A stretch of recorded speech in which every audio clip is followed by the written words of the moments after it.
ओम अज्ञानतिमिरान्धस्य ज्ञानाञ्जनशलाकयः चक्षुरुन्मिलितं येन तस्मै श्रीगुरुवे नमः। हरे कृष्णा। आज गीता श्रृंखला के सत्र क्रमांक 145 में आप सभी भक्तों का हार्दिक स्वागत है। आज हम श्रीमद् भगवद गीता के 4था अध्याय जो कि है दिव्य ज्ञान, श्लोक क्रमांक 13 का अध्ययन करेंगे। तो श्लोक इस प्रकार है। सतुर्वर्ण्यं मया श्रेष्ठं गुणकर्म विभागश तस्य कर्तारम् अपि मां विद्ये कर्तारम् अव्ययम्। भगवान यहाँ पर कह रहे हैं कि प्रकृति के तीनों गुणों और उनसे संबंध कर्म के अनुसार मेरे द्वारा मानव समाज के 4 विभाग रचे गए हैं। यद्यपि मैं इस व्यवस्था का सृष्टा हूँ, किंतु तुम यह जान लो कि मैं इतने पर भी अव्यय करता हूँ। भगवान यहाँ पर कह रहे हैं कि इस संपूर्ण मानव समाज के जो 4 वर्ग हैं, ब्राह्मण, क्षत्रिय, वैश्य, शूद्र, ये मेरे द्वारा गुण और कर्म के आधार पर रचे गए हैं। तो भक्तों, इस श्लोक को समझने के लिए हमें पिछले वाले श्लोकों में जाना होगा। इस श्लोक का संबंध यूं कहा जाए तो श्लोक क्रमांक 11 और 12 से है, जिसमें भगवान श्री कृष्ण ने कहा था कि जो मेरी शरण में आता है। 11वें श्लोक में क्या कहा? भगवान ने कहा कि जो कहते हैं जो कोई मेरी शरण में आता है वह किस प्रकार मुक्त होता है। और 12वें श्लोक में कहा कि जो मेरी शरण में नहीं जाकर देवताओं की शरण में जाता है वो भी वांछित वस्तुएं फल प्राप्त करता है। तो इन दोनों श्लोकों को सुनकर अर्जुन के मन में प्रश्न उत्पन्न हुआ, जिज्ञासा उत्पन्न हुई कि भगवान आपके शरण में आता वो भी ठीक है, देवताओं की शरण में जाता है वह भी ठीक है, परंतु अगर इन दोनों आपकी और देवताओं की दोनों की शरण में नहीं जाता उसकी क्या गति होगी। हो सकता है कि किसी की बुद्धि इतनी विकसित नहीं हुई है कि जो आपकी शरण में आ सके, और कोई व्यक्ति इतना ज्ञानी भी नहीं है और उनको श्रद्धा भी नहीं है तो वो देवताओं की शरण में भी नहीं जाता है। उस व्यक्ति की क्या गति है? तो उसकी गति भगवान श्री कृष्ण इस श्लोक में बता रहे हैं। क्या कह रहे हैं कि आज के श्लोक में भगवान उन मनुष्यों के बारे में बता रहे हैं जो भगवान द्वारा रचित अपने निर्धारित वर्ण के अनुसार जीवन निर्वाहन करके अपने लक्ष्य को प्राप्त करते हैं।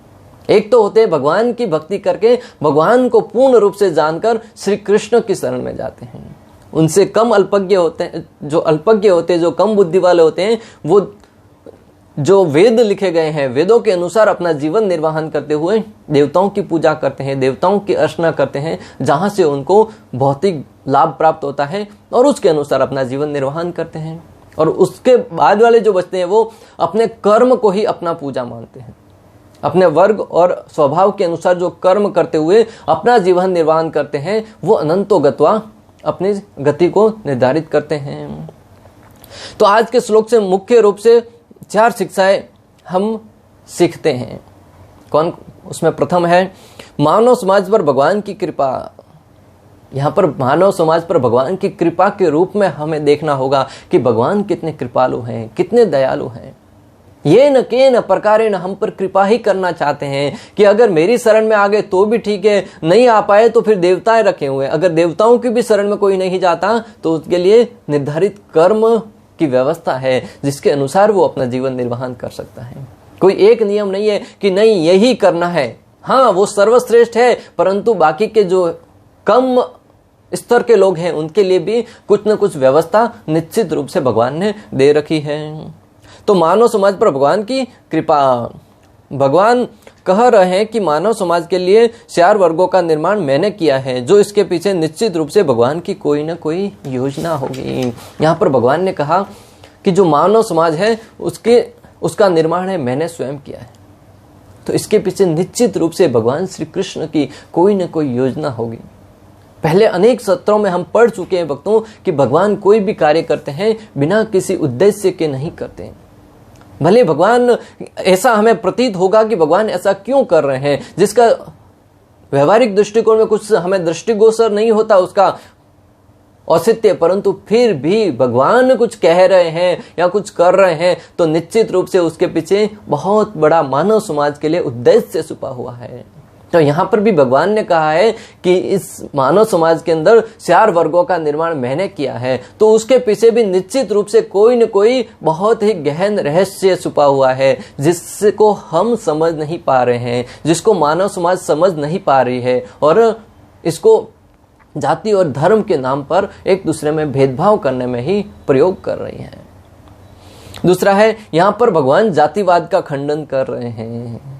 पूर्ण रूप से भगवान ने जातिवाद का खंडन किया है। जो जातिवाद करते हैं उसके ऊपर हथौड़ा मारा है कि भगवान ने नहीं कहा कि जन्म के आधार पर, भगवान ने कहा है गुण और कर्म के आधार पर मैंने चार वर्णों का, चार जो ब्राह्मण क्षत्रिय वैश्य शूद्र, ये जो चार वर्ग हैं, इनका निर्माण मैंने किसके आधार पर किया है? गुण और कर्म के आधार पर। तो जन्म का तो कहीं नाम ही नहीं आया। तो फिर जो ब्राह्मण कुल में जन्म लेते हैं, जो क्षत्रिय में जन्म लेते हैं, जो वैश्य कुल में जन्म लेते हैं, जो शूद्र कुल में जन्म लेते हैं, उनको यहाँ पे भली भांति जानना चाहिए कि भगवान ने कहीं नहीं कहा कि जन्म के आधार पर मैंने इन वर्गों का निर्माण किया है। आज हम देख रहे हैं कि आए दिन लोग जाति और धर्म के नाम पर झगड़ा कर रहे हैं, एक दूसरे के साथ भेदभाव कर रहे हैं। जो ब्राह्मण है उनको ब्राह्मणत्व का गर्व है, बहुत अच्छी बात है, परंतु भक्तों जो शूद्र है उसको भी अपने जाति का गर्व होता है कि मैं शूद्र कुल में जन्म लिया हूं, और वो उसको भी अपना हथियार मानते हुए ब्राह्मणों से द्वेष करने लगता है। वो ब्राह्मण और क्षत्रिय वैश्य शूद्र जो प्रणाली बनाई गई है, एक दूसरे से द्वेष करने के लिए नहीं बनाई गई है। ये प्रणाली बनाई गई है एक दूसरे की सहायता करने के लिए। भगवान ने यहाँ पर कहा कि उन्होंने कर्मों के आधार पर मनुष्यों के वर्गों का निर्माण किया है, पर वो उनसे परे हैं। भगवान उनसे एक बात और आगे कहते हैं कि मैंने गुण और कर्मों के अनुसार इस मानव समाज के वर्गों का निर्माण तो किया है, परंतु मैं इससे परे हूं। मैं इसके बंधन में नहीं आता। मुझे इसमें बांध कर रखने का प्रयास मत कीजिएगा, मुझे इसमें बंधा हुआ महसूस मत कीजिएगा। हो सकता है कि मैं इस कुछ लीला करने के लिए यहाँ पे ऐसे रूप दिखा सकूं, दिखाता हुआ प्रतीत भी हूं, परंतु मैं उनके वश में नहीं रहता। भगवान ने इन वर्गों का निर्माण एक दूसरे के सहयोग के लिए किया है, विभाजन के लिए नहीं। तीसरा क्या है? भगवान ने इन वर्गों का निर्माण एक दूसरे के सहयोग के लिए किया है, विभाजन के लिए नहीं। भगवान श्री कृष्ण ने जिन चार वर्गों का निर्माण किया है वो एक दूसरे की सहायता के लिए है भक्तों। ब्राह्मण क्षत्रिय वैश्य शूद्र आपस में झगड़ने के लिए नहीं है। इन वर्गों का तुलना आचार्यगण कहते हैं कि भगवान ने अपने शरीर के अंगों से भी किया है। ब्राह्मण है वो भगवान का मस्तिष्क है, क्षत्रिय है वो भगवान की भुजाएं हैं, वैश्य है वो भगवान का उदर है, और जो शूद्र है भगवान का शरण है। इसका अर्थ ये नहीं कि जो ब्राह्मण जो सर पर बैठा हुआ है वो सर्वश्रेष्ठ है और वो सब पर शोषण करेगा, इसका अर्थ ये कतई नहीं है। दृष्टांत भक्तों, जब व्यक्ति का सरदर्द होता है, सरदर्द होता है तो सर्वप्रथम हमारा हाथ उस पर जाता है, हाथों से हम दबाते हुए प्रतीत होते हैं। यानी कि सर में दर्द हुआ तो हाथ है वो तुरंत उसकी सहायता करने के लिए गए। तो ये ब्राह्मण संस्कृति है, वो भगवान का सर है, और जब भी उनको ऊपर अत्याचार होता है, भुजाएं कौन है? क्षत्रिय। क्षत्रिय उनकी रक्षा करने के लिए हमेशा आगे आते हैं, उनका संरक्षण करने के लिए हमेशा आगे आते हैं। जो भुजाएं हैं उनको अगर हाथ को कुछ तकलीफ होती है तो दिमाग है वो उनको निर्देश देता है कि ये कार्य करो, यहाँ पे मलहम लगाओ, यहाँ पे ऐसा करो, तब हाथ का है दर्द है वो ठीक हो जाएगा। अगर उधर में कुछ प्रॉब्लम होता है तब भी हाथ आगे आते हैं, कुछ दवाई लेनी है, कुछ अनेक प्रकार की औषधि खानी है, या भोजन में क्या खाना है, हाथ के द्वारा ही हम भोजन करते हैं। तो जब ब्राह्मण के ऊपर भी कुछ संकट आता है तब भी क्षत्रिय हमेशा आगे खड़े रहते हैं, जब उधर के ऊपर कुछ संकट आता है तब भी हमेशा क्षत्रिय आगे खड़े रहते हैं, और जब शूद्र पांव के ऊपर भी कोई संकट आता है तब क्षत्रिय हमेशा उनकी रक्षा करने के लिए आगे आते हैं। और शरीर में एक दूसरे की सहायता के लिए हर एक अंग है। अगर सरदर्द हो रहा है कि हाथ कहेंगे हम हड़ताल पे चले जाएंगे, हम उनकी सहायता नहीं करेंगे, तो सरदर्द है वो सरदर्द होते होते शरीर का, पूरे शरीर का ही नाश हो जाएगा। अगर पेट में कुछ प्रॉब्लम है और हम दूसरे अंग कहेंगे हम सहायता नहीं करेंगे, तो पेट भी खराब होगा, व्यक्ति की मृत्यु हो जाएगी। उस अवस्था में हर एक अंग है वो मृत्यु की सैया पर लेटा रहेगा, किसी का भला नहीं होगा। आज वही हो रहा है भक्तों। समाज में चार वर्गों का निर्माण किया था एक दूसरे की सहायता करने के लिए। ब्राह्मण था वो समाज को दिशा निर्देश देता था शास्त्रों के माध्यम से। क्षत्रिय था वो समाज की रक्षा करने के लिए था अपने बलिष्ठ भुजाओं के आधार पर। वैश्य था वो समाज में एक अर्थव्यवस्था को चलायमान करने के लिए था। गो रक्षा है, वाणिज्य है, अनेक प्रकार की खेती करने के लिए है। शूद्र है वो अपनी बहुत ही ईमानदारी के साथ सबकी सेवा करते हुए सहयोग करता हुआ प्रतीत होता रहा। और जब ये चारों वर्ण एक दूसरे की सहायता करने के लिए इस भगवान ने बनाए थे और सहायता कर रहे थे, तब जो व्यवस्था थी बहुत ही अच्छे से चल रही थी। परंतु आज की तारीख में अनेक नेताओं द्वारा भ्रमित करने के कारण, अनेक ऐसे पाखंडी व्यक्तियों द्वारा समाज को भ्रमित करने के कारण कि ब्राह्मण है वो दूसरों का शोषण कर रहे हैं, क्षत्रिय है वो शोषण कर रहे हैं, वैसे है वो दूसरों के ऊपर क्यों अपना धन दे, शूद्र है वो शोषित होता हुआ प्रतीत हो रहा है। उस अवस्था में एक दूसरे के बीच में कलह उत्पन्न होने लगा और एक दूसरे के जान के विरोधी बनने लगे। और जब एक दूसरे की सहायता शरीर में नहीं होती तब क्या होता है, व्यक्ति की मृत्यु। उसी प्रकार आज मानवता की मृत्यु हो रही है भक्तों। आप और हम देख रहे हैं कि आए दिन मानवता शर्मसार होती हुई प्रतीत हो रही है। कभी जाति के नाम पर, कभी धर्म के नाम पर लोग झगड़ रहे हैं, एक दूसरे की हत्याएं करने पर उतारू हैं। आप देखेंगे सोशल मीडिया पर आए दिन एक दूसरे पर भद्दी भद्दी टिप्पणियां की जाती हैं कि ये उस वर्ग का है, उसने ऐसा किया था, ये क्षत्रिय समाज का है, उसने ऐसा किया था। उसमें अच्छाई देखने की बजाय बुराई देखकर अनेक प्रकार के कमेंट्स करते हैं, जिससे मात्र और मात्र समाज में उत्कंठा ही उत्पन्न होती है, समाज में भेदभाव ही उत्पन्न होता है, समाज में एक दूसरे के प्रति घृणा ही उत्पन्न होती है, और जो आगे चलकर हमारे विनाश का कारण बनेगा भक्तों। समय रहते अगर हम नहीं संभले तो निश्चित रूप से हमारा विनाश है वो निश्चित है, क्योंकि भगवान ने इन वर्गों का निर्माण किया था एक दूसरे की सहायता के लिए। जिस प्रकार अनेक हथियार होते हैं वो हमें अच्छी वस्तुओं का प्रयोग करने के लिए होते हैं, जैसे चाकू होता है सब्जी काटने के लिए या घर के कुछ कार्य प्रयोग करने में, परंतु अगर उसी चाकू से हम किसी के पेट में घुसाड़ेंगे तो निश्चित रूप से सामने वाले की मृत्यु होगी। उसी प्रकार भगवान ने इन वर्णों का निर्माण किया था हमारी सहायता के लिए, हमारे सहयोग के लिए, परंतु आज हम उसको एक दूसरे के पेट में घुसा रहे हैं और वो हमारे दर्द का, कलह का कारण बनता जा रहा है। भगवान कह रहे हैं कि भगवान कह रहे हैं कि मैं इन सब से परे हूं, मुझे इसमें मत घसीटना। भगवान ने क्या कहा कि मैंने इन वर्गों का निर्माण किया है, परंतु फिर भी मैं इनसे परे हूं, मुझे इसमें मत घसीटना। परंतु भक्तों आए दिन आज भगवान को भी अनेक जाति और धर्म के नाम पर हम बांट रहे हैं। प्रभु श्री रामचंद्र का नाम आता है, लोगों के हृदय में तुरंत आ जाता है ये तो क्षत्रिय समाज से थे। जैसे ही श्री कृष्ण का नाम आता है कहते हैं ये तो यादव समाज के थे। जैसे ही परशुराम का नाम आता है लोग इनको ब्राह्मणों से जोड़कर देखने लगते हैं। जैसे ही भगवान बुद्ध का नाम आता है लोग इनको दलितों से जोड़कर देखने लगते हैं। इस प्रकार अनेक अवतारों को अनेक लोगों के जाति और धर्म के नाम पर जोड़कर देखते हैं और हम एक दूसरे के साथ घृणा करते हैं। इसके कारण हमारी अधोगति हो रही है भक्तों। भगवान कह रहे हैं कि मैं किसी भी जाति या वर्ण में अवतार लेकर लीला क्यों न करूं, परंतु मैं इन वर्गों से कभी बंधता नहीं हूं। जो कोई व्यक्ति इस बात को जान लेगा वो समाज में कभी घृणा उत्पन्न नहीं करेगा, वो समाज में किसी जाति वर्ण से द्वेष नहीं करेगा, हर एक के साथ सहयोग करता हुआ हर एक के साथ प्रेम से रहेगा भक्तों। तो आज आप और हमको भगवान की इस वाणी को जानकर हमें एक दूसरे के साथ सहयोग करना होगा। लोग आज प्रश्न उठाते हैं कि भगवान ने बुरी चीजें क्यों बनाई। आज अनेक लोग प्रश्न उठाते भगवान ने ये जाति व्यवस्था क्यों बनाई, अनेक प्रकार की गलत वस्तुएं क्यों बनाई। भक्तों आचार्य गण समझाते हैं कि भगवान ने कोई गलत वस्तु नहीं बनाई। जैसे भगवान ने अंगूर बनाए थे ताकि हम उनको भोजन करके हमारे शरीर को स्वस्थ बनाए रखें, परंतु लोगों ने क्या किया, उस अंगूर को छड़ाकर उसका शराब बनाना प्रारंभ किया। भगवान ने गेहूं बनाया था अनाज के रूप में, परंतु लोग उनको छड़ाकर उसका अनेक प्रकार से नशीली दवाइयों को बनाने में प्रयोग कर रहे हैं।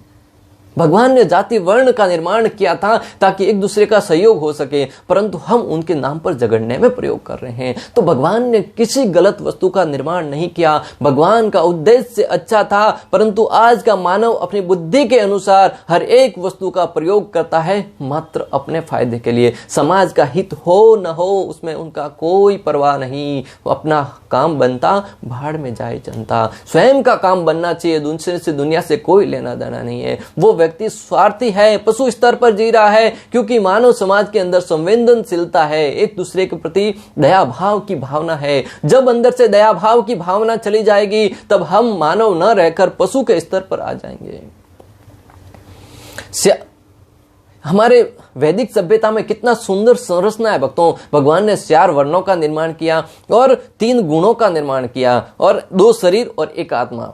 इसके साथ हम कर्म करते हैं। 4 वर्ग ब्राह्मण क्षत्रिय वैश्य शूद्र, 3 गुण सत्व रज तम और 2 शरीर सूक्ष्म शरीर और स्थूल शरीर। स्थूल शरीर है वो पंच महाभूत तत्वों से बना होता है, पृथ्वी, अग्नि, जल, वायु, आकाश। और जो सूक्ष्म शरीर है वो मन, बुद्धि, अहंकार, वो सूक्ष्म शरीर बना होता है, और उनके ऊपर एक आत्मा। इन सब के साथ हम कर्म करते हैं। जो आत्मा की महत्वता को जानता है और जानता है कि मैं आत्मा हूं और मैं भगवान का अंश हूं, इस जगत में आया हूं भगवान से विद्रोह करने के कारण, वो अपने सूक्ष्म और इस बाह्य शरीर से भगवान की सेवा के संबंधित ही कार्य करेगा। और जब भगवान की सेवा से संबंधित कार्य करेगा तब तीनों गुणों में सर्वश्रेष्ठ सत्व गुण में रहकर कार्य करेगा। और सत्व गुण में कार्य करेगा तब वो चारों वर्णों में ब्राह्मण के स्तर पर आ जाएगा। और उस अवस्था में वो समाज को समभाव से देखेगा, वो दूसरों पर दया की भाव से देखेगा, करुणा की भाव से देखेगा। और जब जैसे ही वो भाव आएगा दूसरों को भक्ति का वितरण करेगा, कृष्ण भावनामृत में जोड़ेगा लोगों को, और उस अवस्था में हर एक जीव है वो सुखी होता हुआ प्रतीत होगा। तो आज हमें इस संरचना को समझना होगा कि हमारा कर्तव्य क्या है, हमारा उद्देश्य क्या है, हम जन्म धरती पर आए क्यों है, और हमें किस अनुरूप भगवान द्वारा दिए गए ज्ञान के अनुसार कर्म करना है। सातुर का एक अर्थ हमने समझा, मानव समाज के 4 विभाग। चतुर का अर्थ क्या है? सातुर वर्ण्य मया श्रेष्ठम, अर्थात भगवान ने कहा कि ये जो 4 वर्णों का निर्माण है वो गुण और कर्मों के आधार पर किया गया है। तो यहाँ पे विभाजन जो किया जाता है आज की तारीख में 2 दृष्टिकोण से हम समझेंगे विभाजन, अर्थात एक मनुष्य, दूसरे जानवर। विशेष रूप से मनुष्य और जानवर दोनों में तुलना करके हम समझेंगे कि किस प्रकार हम विभाजन करते हैं और हम कौन सी योनि में आते हैं।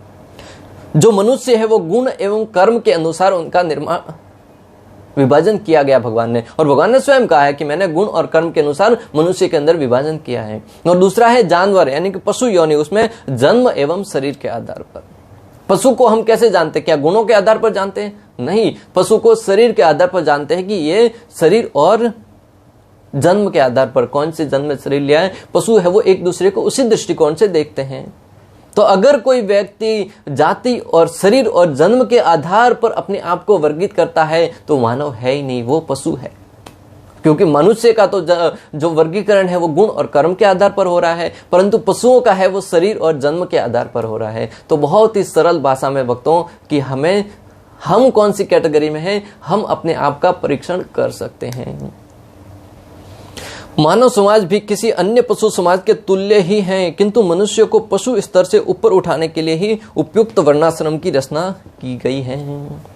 श्रील प्रभुपाद तात्पर्य में लिखते हैं कि मानव समाज है वो भी किसी पशु तुल्य ही है जब तक वो इस वर्णाश्रम पद्धति का पालन नहीं करता। इस वर्णाश्रम पद्धति का निर्माण करने का उद्देश्य ही यही है कि इसका पालन करके व्यक्ति मानव के स्तर तक आ सके।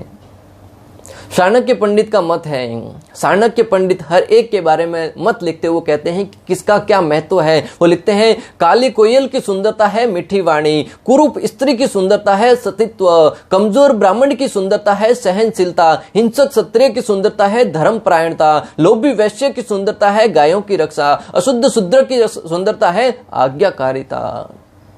क्या सुंदर भाषा में लिखा है कि जो कोयल है उसकी सुंदरता क्या है? मृदु भाषा। कोयल बोलती है तब सुंदर अच्छी लगती है, उसके रूप पे अगर देखने जाएंगे तो अच्छी नहीं लगेगी, परंतु उसकी वाणी को उसमें से ढूंढ के नहीं लिए कि कोयल है वो गाती कितनी सुंदर है।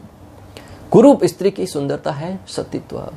स्त्री है वो सहरे से भले कितनी ही सुंदर क्यों ना देखे, अगर उनके अंदर सतीत्व का भाव नहीं है, उसकी शुद्धता नहीं है तो स्त्री की सुंदरता नहीं है। कुरूप स्त्री ही क्यों ना हो, परंतु अगर उसके अंदर सतीत्व भाव है तो सर्वश्रेष्ठ पूजनीय माता है। ब्राह्मण की सुंदरता है सहनशीलता। अगर ब्राह्मण कमजोर भी क्यों ना है परंतु उसके अंदर सहनशीलता है सुदामा की भांति, तो वो ब्राह्मण की सुंदरता है। ब्राह्मण होकर अगर हम हष्ट पुष्ट बहुत ही है परंतु अगर सहनशीलता नहीं है तो वो ब्राह्मण के गुण नहीं है। हिंसक क्षत्रिय की सुंदरता है धर्मपरायणता। जो क्षत्रिय है वो हिंसक होता है किस लिए? धर्मपरायण करने के लिए, लोगों को धर्म के रास्ते पर लाने के लिए, धर्म की स्थापना के लिए हिंसा करते हैं। अर्जुन ने हिंसा क्यों करी? धर्म की स्थापना करने के लिए। भगवान श्री रामचंद्र ने हिंसक रुख क्यों अख्तियार किया? धर्म की स्थापना करने के लिए। तो हिंसम क्षत्रिय की सुंदरता है धर्मपरायणता के लिए। लोभी वैश्य की सुंदरता है गायों की रक्षा के लिए। जो वैश्य है, जो पशुपालन करते हैं, उनकी सुंदरता है गायों की रक्षा करने के लिए। वो लोभी होता है जो व्यवसाय करता है, जो वर्णिक वर्ग है वो लोभी होता है, परंतु उसकी सुंदरता किसमें है? गायों की रक्षा करने के लिए, गायों की सेवा करने के लिए। अशुद्ध शूद्र की सुंदरता है आज्ञाकारिता। जो शूद्र है उसकी सुंदरता किसमें है? आज्ञाकारिता में। अगर वो विद्रोह करके अपने तरीके से कार्य करने का प्रयास करेगा तो वो सुंदरता निकल जाएगी उसकी सुंदरता है आज्ञाकारिता में। ये मैं नहीं कह रहा हूं, कौन कह रहे हैं? चाणक्य पंडित कह रहे हैं। अभी यहाँ पे आया स्वभाव। भगवान ने कहा था कि अपने अपने स्वभाव के अनुसार हमें कर्म करना होगा। तो स्वभाव दो प्रकार के होते हैं, एक स्वकर्म और एक स्वधर्म। स्वकर्म, स्वभाव के अनुसार कर्म है वो स्वकर्म कहा जाता है। अपने स्वभाव के अनुसार हम जो कर्म करते हैं उसे कहते हैं स्वकर्म। कर्म ही पूजा है, जो कार्य करते हैं कर्म सर्वश्रेष्ठ है। परंतु जो स्वधर्म है, स्वभाव के अनुसार कर्तव्य, अपने स्वभाव के अनुसार अपना कर्तव्य करना धर्म के आधार पर, वह है स्वधर्म। जो व्यक्ति स्वधर्म के अनुसार जीवन निर्वाहन करता है वो कर्तव्य में सर्वश्रेष्ठ होता ही है, साथ ही साथ धर्म का भी पालन करता हुआ प्रतीत होता है। आज अक्सर लोग कर्म तो कर रहे हैं परंतु उसमें से धर्म को निकाल दिया है, और जो कर्म के अनुसार अंदर से धर्म निकाल देता है वो निश्चित रूप से इस जगत में दुखी होगा, दूसरों को दुख पहुंचाएगा, और मृत्यु उपरांत अगले जन्म में भी वो दुख के अथाह सागर में प्रवेश करेगा। किसी विशेष व्यक्ति की किसी कार्य के प्रति प्रवृत्ति का निर्धारण उसके द्वारा अर्जित प्रकृति के गुणों द्वारा किया जाता है। प्रकृति के द्वारा प्रदत्त जो गुण है उसके अनुसार ही व्यक्ति अपनी अपनी वृत्ति के अनुसार अपने कार्य में संलग्न होता है। जैसे 4 वर्गों का यहाँ पे वर्णन आया है। सर्वप्रथम बुद्धिमान मनुष्य का वर्ग आता है जो सतोगुणी होने के कारण ब्राह्मण कहलाते हैं। जो व्यक्ति सत्व गुण में स्थित है और उसके अनुसार अपना कर्म करता है वह ब्राह्मण कहलाता है। द्वितीय वर्ग प्रशासन वर्ग है, जिन्हें रजोगुणी होने के कारण क्षत्रिय कहा जाता है। द्वितीय वर्ग जो प्रशासन करते हैं, जो शासन करते हैं, वो रजोगुणी होने के कारण क्षत्रिय कहलाते हैं।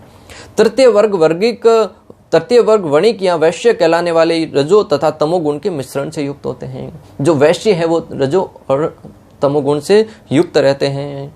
चतुर्वर्ग शूद्र या श्रमिक वर्ग के लोग तमोगुणी होते हैं। जो चतुर्वर्ग है, जो शूद्र है, वो तमोगुण से युक्त रहते हैं।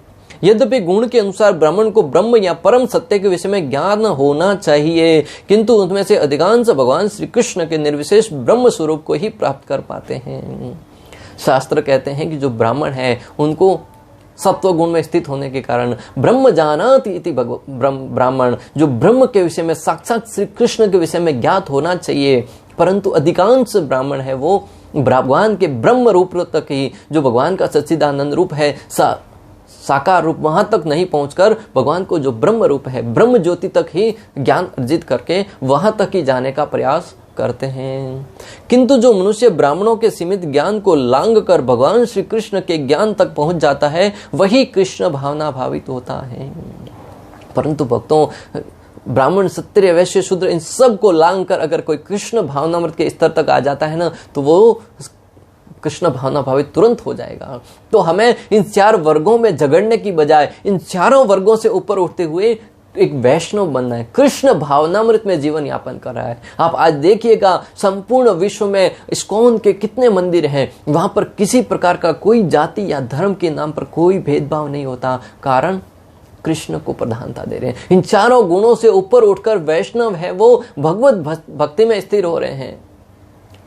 समय के अनुसार परिवर्तन होना बहुत अनिवार्य है भक्तों। आज अगर हम जाति और वर्ण के अनुसार झगड़ा करते रहेंगे, ब्राह्मण कहेगा मैं श्रेष्ठ हूं, वैश्य कहेगा मैं श्रेष्ठ हूं, शूद्र कहेगा मैं श्रेष्ठ हूं, और इस प्रकार आपस में झगड़ा ही होगा, कलह ही होगा। परंतु इन चारों से ऊपर उठकर अगर कोई वैष्णव के स्तर पर आ जाता है, कृष्ण भावनामृत को अपना लेता है, तो वो कभी आपस में जाति और धर्म के नाम पर भेदभाव नहीं करेगा, और वो सर्वश्रेष्ठ सेवा श्री कृष्ण की सेवा में अपने आप को लगाएगा। और यही जीवन का उद्देश्य है। कृष्ण भावनामृत कृष्ण के विभिन्न अंशों यथा राम, नरसिंह, वराह आदि का ज्ञान सम्मिलित है। कृष्ण भावनामृत अर्थात उनके अंदर भगवान श्री कृष्ण के अनेक अवतार, राम, वराह, नरसिंह, बुद्ध, इन सब के हर एक का ज्ञान है वो सम्मिलित है। जो इन्होंने ज्ञान दिया है उसका जीवन में पालन करते हुए अपने अपने वृत्ति के अनुसार कार्य करें। क्योंकि जरूरी नहीं है कि जो प्रभु श्री रामचंद्र को पूजता है वो कृष्ण को भी पूजना चाहिए। यहां तक कि हनुमान जी को कृष्ण के अंदर भी राम ही दृष्टिगोचर होते थे, क्योंकि उनकी सभी ऐसी थी, वो दास्य भाव के ऐसे प्रतीक थे कि प्रभु श्री रामचंद्र को ही एकमात्र अपना आराध्य मानते थे। तो आज अगर कोई श्री कृष्ण के किसी अन्य अवतार को पूजा करता है तो जो कृष्ण भक्त है उनको उनसे घृणा करने की बजाय उनको सम्मान करते हुए समझना चाहिए कि उनकी रुचि किसी और अवतार में है। इस प्रकार हम एक दूसरे का सहयोग करते हुए प्रतीत होंगे। जिस तरह श्री कृष्ण मानव समाज की इस चातुर्वर्ण्य प्रणाली से परे हैं, उसी तरह कृष्ण भावना भावित व्यक्ति भी इस चातुर्वर्ण्य प्रणाली से परे होता है, चाहे हम इसे जाति का विभाग कहें, चाहे राष्ट्र अथवा संप्रदाय का। जिस प्रकार भगवान श्री कृष्ण इस चातुर्वर्ण्य प्रणाली से परे हैं, उसी प्रकार भगवान श्री कृष्ण के जो भक्त हैं वो भी इन वर्णों से, इन चातुर्वर्ण्य प्रणाली से ऊपर उठ जाते हैं। पहले ही हमने बताया कि जो भी कृष्ण भावनामृत अंगीकार करता है वो इन वर्गों में विभाजित होने की बजाय इनसे ऊपर उठकर कृष्ण भावनामृत के स्तर पर आकर कार्य करता है, और उस अवस्था में वो हर एक को समभाव से देखता है। यह आज के श्लोक का सार, कि हमें भगवान ने ये श्लोक का कहने का तात्पर्य यही था कि इन सारे वर्गों का निर्माण है वो गुण और कर्म के आधार पर किया है, और ये एक दूसरे की सहायता करने के लिए किया है, न कि आपस में झगड़ने के लिए। इस प्रकार श्लोक क्रमांक 13 का भक्ति वेदांत तात्पर्य पूर्ण हुआ।